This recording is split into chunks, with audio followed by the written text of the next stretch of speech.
Hello everyone, welcome back to my channel, and it is once again Weigh-In Wednesday. Um, so yeah, last week I think I weighed in at 290.3, or maybe it was 290 even, I can't remember. And today I weighed in at 285.4 or zero point 0.9, I'm not sure, I have to look at the footage. But either way, that puts me at a loss of about 4 pounds. So I'm really happy with that, especially in spite of everything that's happened this week. And it's a lot. I'm really happy that I am going down again. I was very worried there for a little while that I was kind of stuck. So, yeah, I can't hate it. I'm very happy about the loss I'm having. Um, so this has been the week from hell. I have a lot to talk about, and this will probably be a long, rambling vlog about health and anxiety and a whole bunch of other stuff, including me breaking my lines for the first time. So if you're not interested in that, then you can go ahead and click off because, yeah. But anyway, where do I start? Okay, well, when I woke up this morning, today I didn't know if I was even going to do this video because this was either going to be a really, really good day or a really, really bad day. And I didn't know how it was going to go. And I wasn't really in the mood to make this video when I woke up. And I'm glad that I am now. I'm glad that I'm getting it done, but I just didn't know if I was going to be able to do it. So if you've watched any of my previous videos, you probably know that after I had been doing Bright Line Eating for 90 days, I went back to my doctor and had my labs redone because I wanted to see if the change in eating had changed my A1C and cholesterol and all of that. So overall, my blood test results came back better than they were before, which is fantastic. But I think I told you guys that my liver enzyme was elevated. And I know that when you lose a lot of weight pretty quickly that you can get a benign increase in your liver enzyme levels. So I wasn't that worried about it, but my doctor wanted me to have an ultrasound done just to make sure that there was nothing else going on. So, last Wednesday, I went and had that ultrasound done. And I wasn't that worried about it until about 7 o'clock on Friday night. 7 o'clock on Friday night after hours, my doctor called me and I was like, "Oh, this cannot be good." And it wasn't. It wasn't.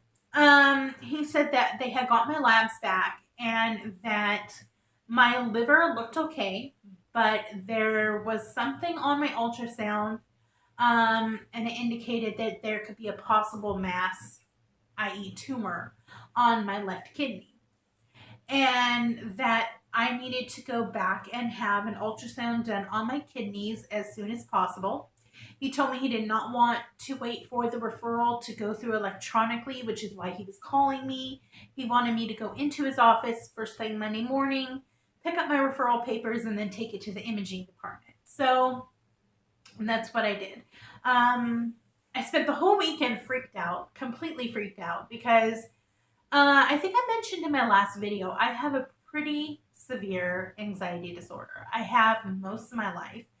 And it got really, really intense about 10 years ago. It had not been diagnosed until then. I started having severe panic attacks for I don't know what reason. And because of my size, my old insurance, which was Kaiser, kept trying to treat it as something physical.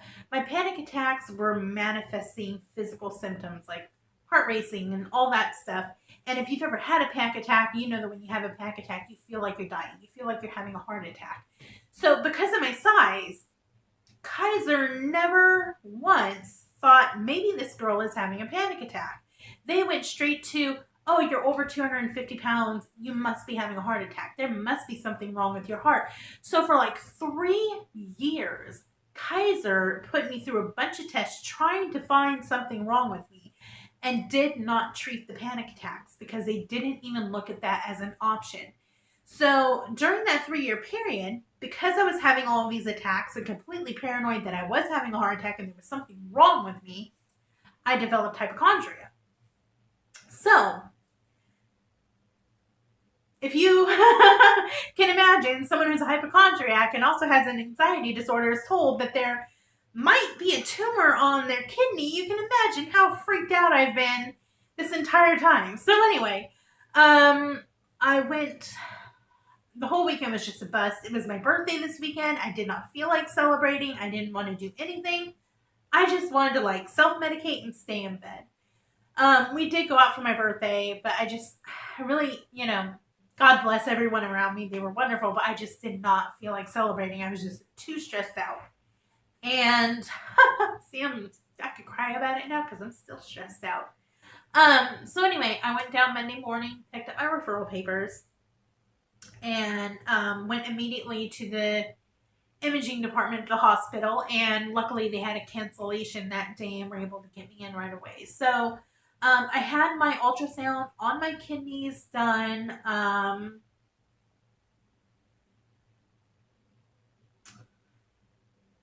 Monday afternoon, and I've tried to record this so many times, I can't think that if I did, I'd tell you the whole story about the doctor calling me and what he told me. I can't even remember. But anyways, yeah, he said there might be a mass on your kidney. Went Monday, picked up the referral, got the ultrasound done on Monday, and I was completely freaked out. Because of course she's doing the ultrasound and I'm looking at the screen and see all these things. I'm thinking, is that a tumor?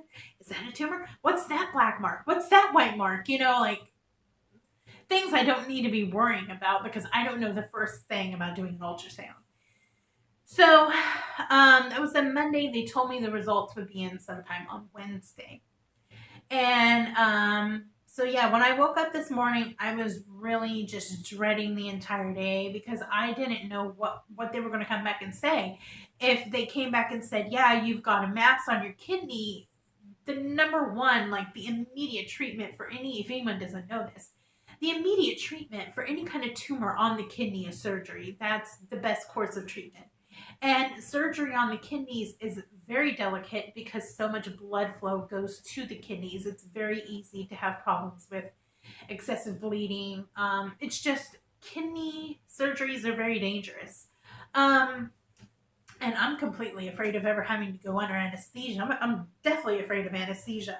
So anyway, I didn't know how today was going to go. I was really freaked out. I was like, I'm going to have to wait till probably after hours for my doctor to call me again. And luckily I didn't. My doctor called me on his lunch hour and said they got the results back. The good news is that there is no detectable mass on my kidney. The kidney looks okay. So whatever they saw was what they would call I guess like an artifact. It could have been gas. It could have been some kind of, reverberation off of another organ or fatty tissue that, casts a haze on it or something, but it wasn't a mass. And my kidneys look okay. So thank you, Lord. My kidneys are okay because I was just absolutely convinced this morning when I woke up that by tomorrow I'm going to be in the emergency room having an operation to have my kidney removed. I'm just freaking out. Anyway, but that wasn't even the end of it. He's like, when I went in to get the kidney ultrasound, they did a full abdominal ultrasound and looked at everything in that vicinity, like the spleen, the liver again, the kidneys, the bladder. And now they want me to go in for a CAT scan because there was another supposed visible abnormality somewhere in the lower pelvic area, possibly in the ovaries. So now they want me to have a CAT scan and have that looked at. So I don't feel like I'm out of the woods yet.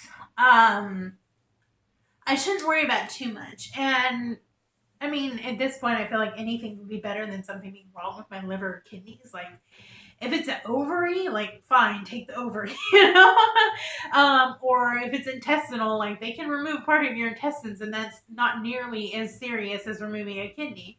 But now I'm just freaked out. And realistically, I probably shouldn't be. I do have PCOS, and I'm sure a lot of you, if you're a woman and you're overweight, you're very familiar with what that is, but it's polycystic ovarian syndrome. It's basically a hormonal issue that causes you to get cysts on your ovaries. And I have PCOS. So it's very possible that what they saw is a cyst, and I have been diagnosed with benign cysts before. So that really wouldn't surprise me. So I need to remind myself not to worry too much or think too much ahead, because it could come back as absolutely nothing. It could be another artifact. It could just be, it could be something in my bowel. It could be anything. I am probably way overthinking it. But needless to say, it has been the week from hell, being so paranoid and worried about all this. So hopefully I will get that appointment for the CAT scan pretty soon and have some answers. And hopefully the answers won't be bad ones. But if it is, early detection is key, right? So anyway, so because of all of the stress that I have been under with all this going on, I did have a little bit of breaking lines this weekend. I gotta keep this short because my battery's gonna die. But yeah, I mean, I've been on Brightline over 100 days. I haven't had any major breaks, and I was just, on one hand, I'm not happy that I broke my lines, but on the other hand, I'm happy that I didn't completely blow it. So what I mean by break my lines is I did have 2 meals out for my birthday. My friend took me to dinner on one night, and then I went out to dinner with my boyfriend and his family the other night. And it was kind of like a little bit of gray areas on some things. We went to a barbecue joint I like. They make fresh pork rinds. I had a couple of those. I didn't eat any bread. And then afterward, we went, there's this candy shop next to the barbecue place. And we went in there, and I had one tiny piece of chocolate covered cookie dough, you buy those boxes cookie dough bites, but these were made by the candy factory there. I had one piece of that, so literally smaller than that, and a sample bite of his chocolate caramel. So that was the extent of my sugar for that day. It wasn't, it's the first time I've had sugar since being on BLE. And I don't plan to make a habit of it, but I was in a very effort mood, and yeah, so I did break my lines and I ate that. And then the following night, we went out to dinner for my birthday at a Thai restaurant and had amazing food, but their food is always amazing. And I was able to stay pretty much within my lines. I got a vegetable prawn curry saute. So it probably, again, they use a lot of coconut oil and stuff in the curries, and I got one that was a saute, so it would have less sauce than a bowl of curry. So I think my fat portion was probably off, but other than that, I mean, it was fine. And my other meals that day have been fine, my breakfast and lunch and everything. And then my boyfriend did order dessert, and I had one bite of fried banana with coconut ice cream, literally one bite, and that's all I had. So that was my breaking my lines. I mean, it's technically a breaking of lines, but it hasn't caused me a problem. I did notice something really weird. It's very strange. Oh, and I did have a sip of his Thai tea. So what I noticed, Susan, the Brightline creator, has talked about before how some people tend to be either a sugar addict or a flour addict. And starting Brightlines, I always thought that I was a sugar addict because I would eat a lot of sugary things. But when I ate the few things that I ate, the very first thing that I tasted, and it was not pleasant. I did not like it. It tasted like plain table sugar. The very first note in every bite that I took of all those things didn't even taste good. It didn't taste like chocolate. It didn't taste like cookie dough. It didn't taste like fried banana. It didn't even taste like ice cream. It tasted like flat, boring table sugar. And then the other flavors were an afterthought. I would get the flavor of that after the insane, sickeningly sweet table sugar taste. So it wasn't even good. It was only a little tiny bit that I ate, but I wasn't oh, I want more of that. I think I'm probably a flour person. I think I'm a flour person because I have had a couple of times where I have accidentally eaten flour on this plan, both at restaurants where I've ordered things that I can't remember what it was. I ordered something and they had crumbled up fried, like, I don't know, it was like fried crumbs on top of it. I don't know what it was. I can't remember what it was, but I didn't recognize that they were in the meal. It wasn't disclosed on the menu. And I took a bite and I tasted all these like little crunchy things. I was like, is that like fried breadcrumbs? And so I like was, picking at it and I'm like, that's fried breadcrumbs. And they tasted really good. And as much as I would have liked to have continued eating them, I didn't. Um, so yeah, I think I might actually be a flour person. The sugar doesn't really seem to do much for me. So yeah, so I broke my lines, but I did resume immediately. I haven't had any, sugar cravings or any, modifying of anything else. I kind of feel like with as much stress as I've been under and how much I've been fighting the urge to just say F it and eat whatever I want and binge and, you know, all those things. I'm actually pretty proud of how I handled it because I can't even tell you how stressful these last few days have been. I don't handle that stuff well. So, yeah. Anyway, hopefully the video quality wasn't too bad. I am using a front-facing camera today because I'm trying out a new travel tripod that you can clip onto objects or you can wrap around an object so that I can take it with me if I want to do like try-on hauls in a dressing room or something. So yeah, hopefully it wasn't too bad. Thanks for listening to my rambling. Hopefully by the time I come back next week, I will have my results for my CAT scan and hopefully, fingers crossed, those results will be good or at least, something I can deal with. So anyway, hope everyone has a great week and I'll check in with you next week.